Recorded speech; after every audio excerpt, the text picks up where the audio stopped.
Welcome to the Fast Track Listening Program. The ideas presented here are intended to assist in developing a strong and profitable business for IBOs, powered by Amway and affiliated with Marker Man Productions. Enjoy the following message. Success is success. And what I mean by that is the principles don't change. They're laws. If you want to be successful at whatever it is you're doing in life, whatever your passion, your goal, your ambition in life is, the laws are the same. Personality really doesn't play into it a whole lot. And see, that's why people from all walks of life can get into this business. It doesn't matter where you're coming from. It doesn't matter your background, your personality, race, color, creed, all those kinds of things. If you will embrace the principles of success and practice them in your life, you'll have success. Does that make sense? You with me on that? That was the big thing I became a student of early on.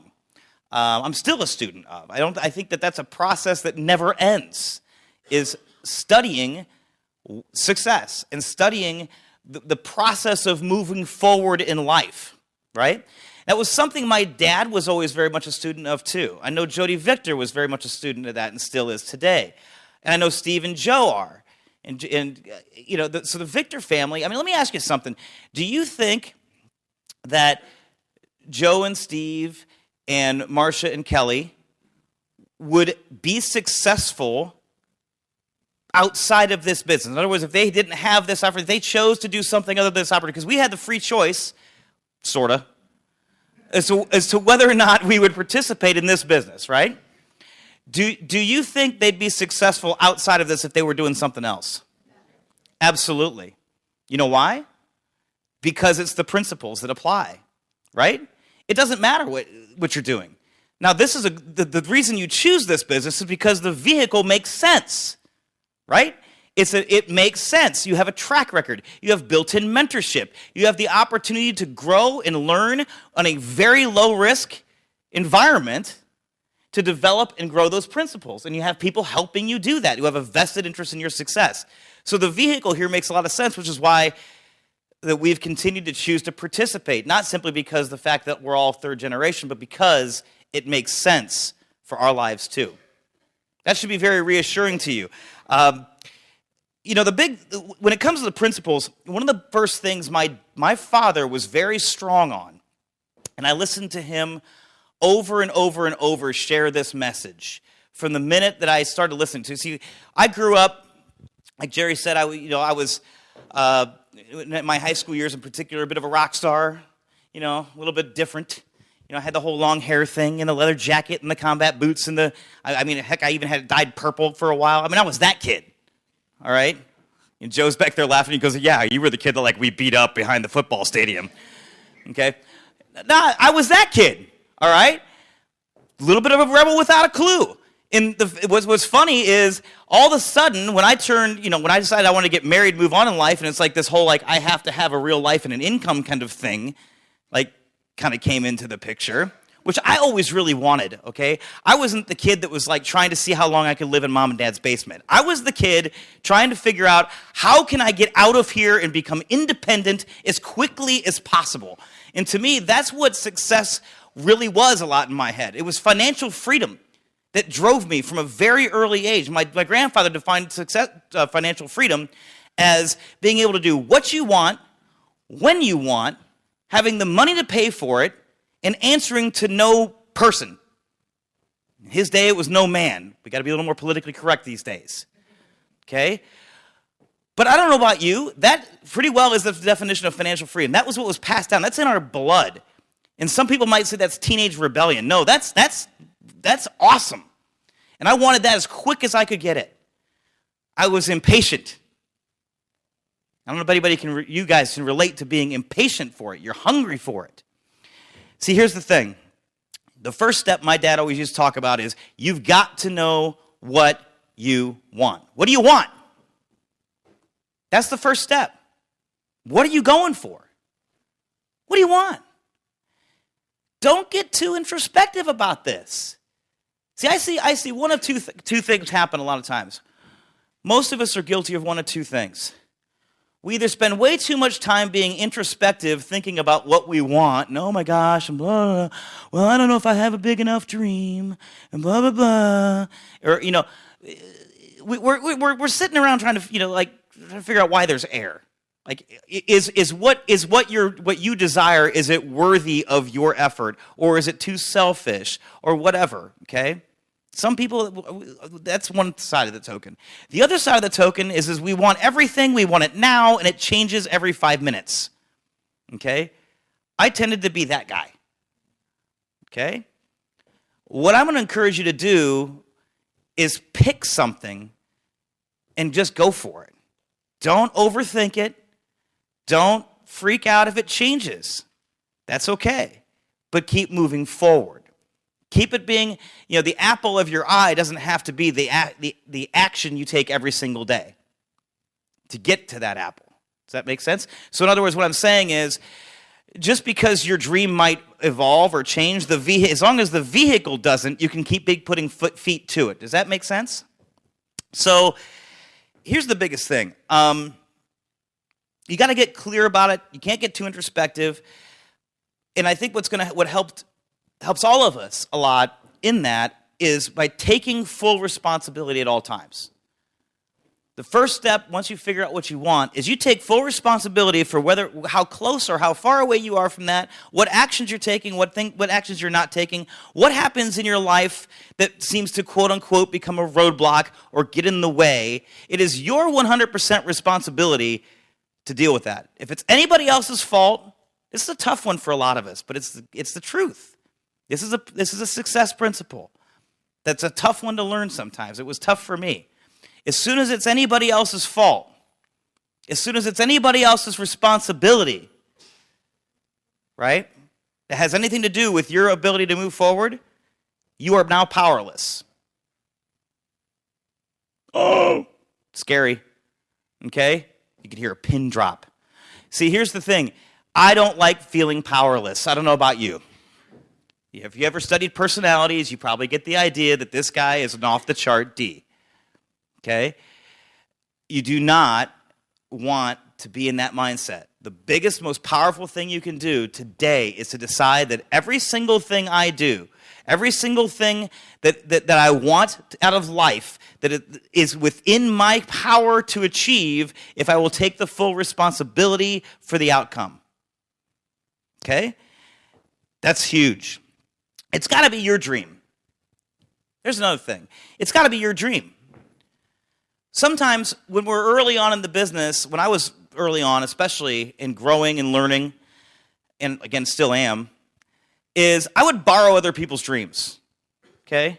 Because I'm supposed to have a fast car, so I need to get excited about a fast car. Or I'm supposed to have a big house, so I need to get excited about a big house. Or I'm supposed to have this or the other thing, and this is what I'm supposed to get excited about. I'm supposed to, be excited about touring all over the country in an RV, doing meetings all the time. Okay? Because I don't know about some of the guys in the back. Remember when that was the thing, right? If you weren't fired up about like getting an RV and touring around doing meetings every night, you were. I wasn't excited about that personally, and I started thinking maybe there's something wrong with me. You know what I mean? Here's the thing: it's got to be yours, and whatever it is that's yours, and it moves you, and it gets your feet on the floor and your rear off the couch and out the door, then it's a good one. You with me? It can't be. You can't borrow it. You can piggyback for a little while if you need to kind of help motivate you. That's not to say that you don't want to stretch your thinking, that you want to go dream building. But the fact is you have to identify something that moves you. And it may not be the same thing as your upline. It may not be the same thing as your downline. And you don't need to apologize for that. Whatever it is that moves you is the right thing. It should play no role in your decision what somebody else thinks about your dream. No role whatsoever. And in fact, if someone criticizes your dream because of whatever reason, that person's influence probably should be reduced. You might want to think about whether or not that person is really Sometimes they might have your best interest in mind because you're thinking too small, okay, right? But at the same time, you got to be careful because there's people out there that say, oh, dude, that's silly. You don't want that. You want to get something, blah, blah, blah, blah, blah. Nah, man. If you're fired up about it and it's making you move, don't let anybody take it away from you. You can't base what you want on other people's expectations. Because if you base what you want out of life on other people's expectations that are, and it's not congruent with your true passions, that you will live in constant frustration. Let me say that again. If you're basing what you want out of life on somebody else's expectations, and it's not congruent with what really moves you, but you're just faking it because you feel like you're supposed to be excited about something else, you're going to live in constant frustration. You got to move forward on what's important to you. So what's your true passion? A key to that is, what's the thing that doesn't go away? What's the thing that keeps you up at night? What's the thing that when nobody's looking, the thing that in life that you've always wanted to do? See, for most of us, it's not just about owning the car, right? It's about how does that car make you feel? Right? Most people, you can belly this down. If somebody's really fired up about a Ferrari, it's not the Ferrari that they're fired up about. Because if you ask people, why do you want a Ferrari? Well, I don't know, man, because it's really it's a cool car, man. It's a Ferrari. What are you talking about? Okay? No, but why do you want a Ferrari versus something else? Well, I mean, dude, people really look up to you if you're driving a Ferrari. I mean, you catch people's attention, man. Oh, really? So is the motivation you having a Ferrari, or is the motivation the recognition for the success that you've achieved? So you can dial in on that kind of thing. So, anyhow, be careful as you're doing all this. You're not basing your future on your past. That can be a big, big mistake. I've done that myself. You're limiting sometimes what you believe you can achieve because of failures you've made in the past or decisions that you've made in the past that don't necessarily line up, right? Or sometimes people, they'll also, I've done this in the past too, where I've gauged what I think I want based upon the trend I was rolling on versus actually taking a minute to go, what's really important to me? Dig deeper. Don't get too introspective. Don't waste time being too introspective, but dig deeper. You know how important this is? The reason I'm talking about this, and the reason my dad talked about this, what do you want? He would say it all the time. What do you want? Right? And if you remember my dad speaking, you probably recognize that. Okay? That was his big message. Because the reality is, if you can nail in on that, you won't be double-minded. And if you're not double-minded, you can focus. You won't be chasing two rabbits. And if you're someone, and most people chase two rabbits. Most people are double-minded. They say one thing today, and then they go, well, I don't know, and well, I could go do this. They've got a back door, right? And as long as you have those things going on, you're not going to move forward. You got to get so focused and excited about what it is you want that you can't help but get off the couch. When Stacey and I first got married and we were building the business, I don't necessarily recommend this as a strategy, but let me give you an idea how fired up we were. I literally would not stay at home, whether I had a meeting or not. If a meeting got canceled, I had a meeting with me. Does that make sense? You with me? It didn't matter. Every night, whether or not I had something booked, or whether or not the meeting got canceled, or no matter what happened, now this is, again, I don't recommend this as a strategy. Times have changed a little. But I would put on a sport coat, and I would get in my little Subaru, and my Tushy would be out there. If I had no meeting, I'd find one. If I had no prospects, I'd find one. I did the whole bouncing around from gas station to gas station, putting $5 in so I could meet somebody there. Okay? I did whatever it took to put people on my list. Let me explain something to you. I'm third generation, and my big brother was already well ahead of me building his business. How many people do you think I had on my list? Because either they were already in, or somebody with the last name Dudd ahead of me screwed them up before I got to them. If I knew them, right? Or they just weren't interested. So I built my entire business from cold prospects. I had a few friends that were my high school buddies, because we got married real young. A lot of you guys know our story. I'm not here to tell the whole story. But we got married young. I was 19 years old. Stacy was 18. And we started building our business. We didn't go to college. We didn't have those contacts. We had a few high school buddies who were all in college, and a lot of them went out of state anyhow. And the ones that were in college, this was in the mid 90s, right? So we were in the middle of an economic boom. Every one of my buddies was totally confident, and a lot of them, this happened, they were going to school for being engineers or whatever they were doing, because that's the guys I hung around with, all the nerds, right? That's right. So, but these guys were going to college in 4 years. They were going to graduate with a degree, and they were going to get a starting position at $70,000 a year in the mid 90s, and that was happening. Their 401ks were growing like crazy. They were all going to be millionaires, working for somebody else, as long as the market kept doing what it did. So we built our business off of complete cold prospects. I did whatever it took, and the reason I did that, and the reason I could get off my rear and go out there, I didn't want to do that. I promise you, I am not naturally a people person. This is an acquired thing, okay? This has been a lot of practice and work in recognizing that there is not anyone truly successful in life who doesn't have the ability to develop, maintain proper relationships with other human beings, okay? And to develop those connections. It was a skill I had to learn. And if you're in this room and you have that feeling, I'm just not sure, I'm not that kind of guy. And I wish I could be just as outgoing as Jerry Dudd. If I could be as outgoing as Jerry Dudd, and he's funny, and he does the Chris Farley thing on stage, and he makes everybody, if I could be Jerry Dudd, I could just kill this. If I could be Steve Victor, he's so inspirational. If I could be Joe Victor, he's so funny. Well, let me tell you something. I am none of those things. And I can still build a business.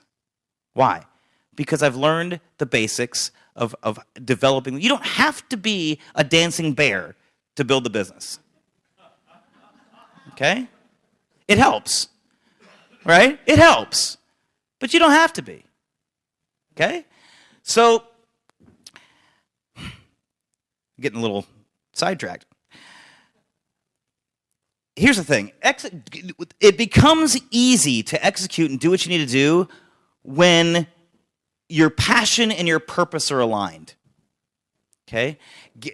Making the decision to go out and do what you have to do, to study what you have to study, to practice what you have to practice, to have the uncomfortable moments. I had tons of them.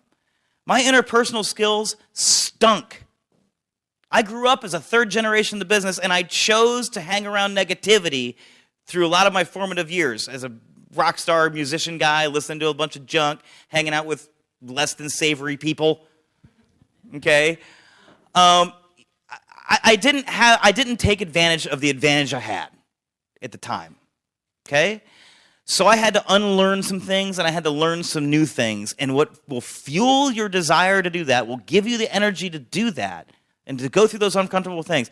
If I had, I would love to have a count of how many awkward conversations I had learning how to contact and invite. Brutal. I'm not going to lie. But you know what? Going through that is what gives you the character and the courage and the confidence that'll qualify you for your ultimate success. Okay? Sometimes it'll make you even stronger. Teaching people how to contact and invite is now one of my biggest strengths, helping my team.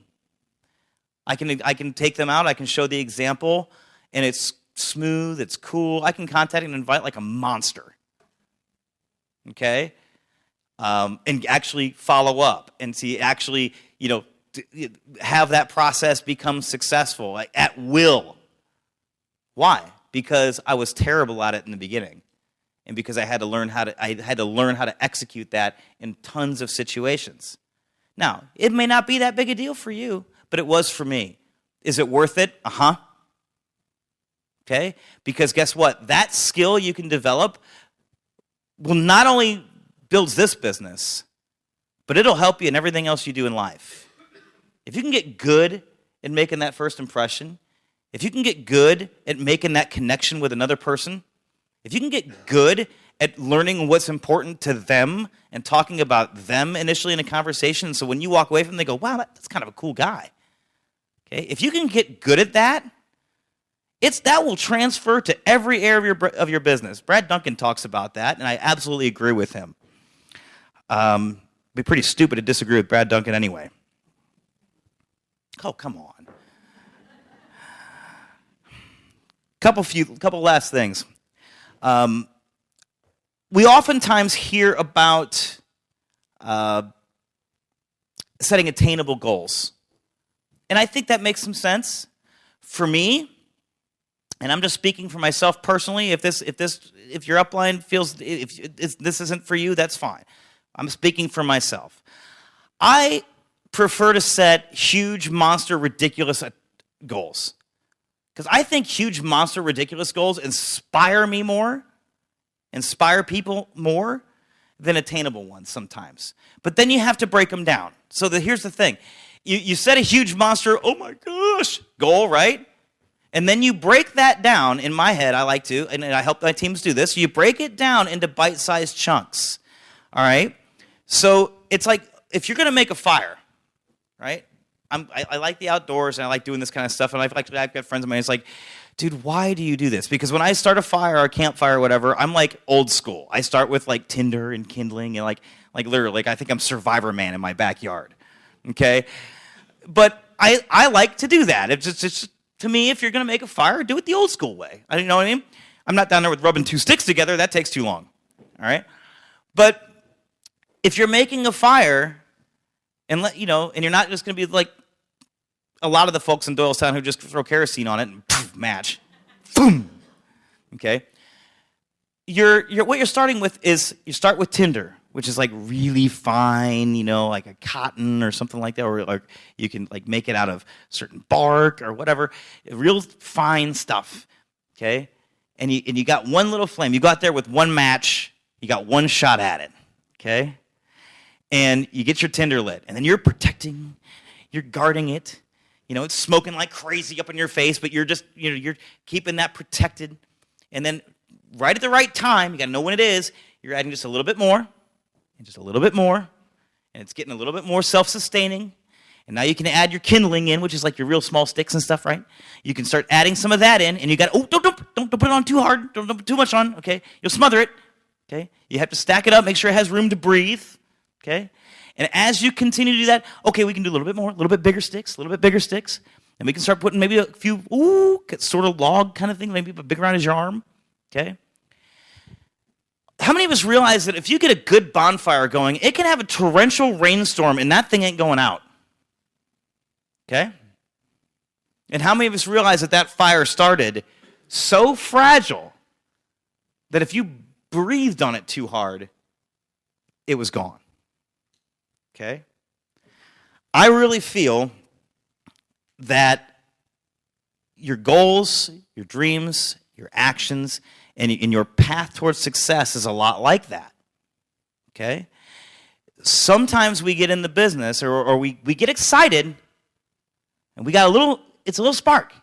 It feels amazing because we haven't had that spark in so long, right? But it's a little spark still.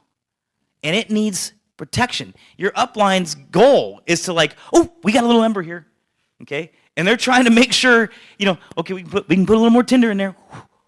Ooh, easy, okay? We don't want to smother them.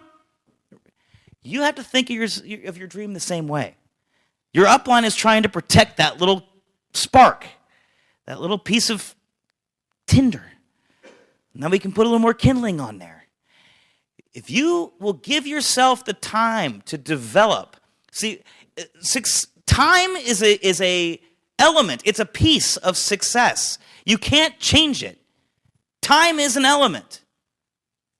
So there's a difference between being patient and waiting and aggressive patience, though.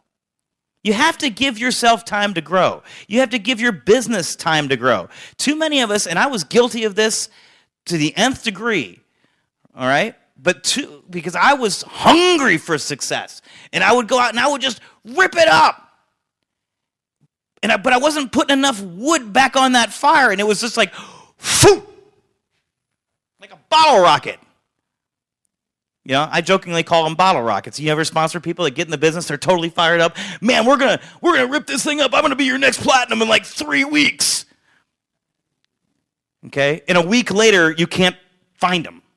They're in the witness protection program. It's a bottle rocket. Boom, gone. Okay? You don't want to be a bottle rocket. You want to be a bonfire. And it takes time to develop that. You have to give yourself time to start seeing the results. Action cures fear. No matter how fired up you get, action cures fear. Excitement without action also leads to frustration. Okay? Study without action leads to frustration. I like to prefer to think of the symptom of too much study with not enough action leads to mental constipation. Because it has to go somewhere. And the reality is you get all that information in your head, all those things you're going to do, all those things that you know. If you don't do it, you're just building it up. Okay? That's not a good strategy. You need to take action. And by taking action, it will clarify your thought. If you're not sure what you want, if you're still struggling to figure out, what do I really want? Go do something anyway. Because you know you want something. And you will discover it as part of your taking action. Because when you go through the struggles, it will refine you. It will refine your vision of where you're going. It's okay to be a little fuzzy in the beginning. Don't feel like I said, don't get so introspective that you're just stuck in frozen trying to what do I want my dream to be? Just go do something and it'll help you refine your vision.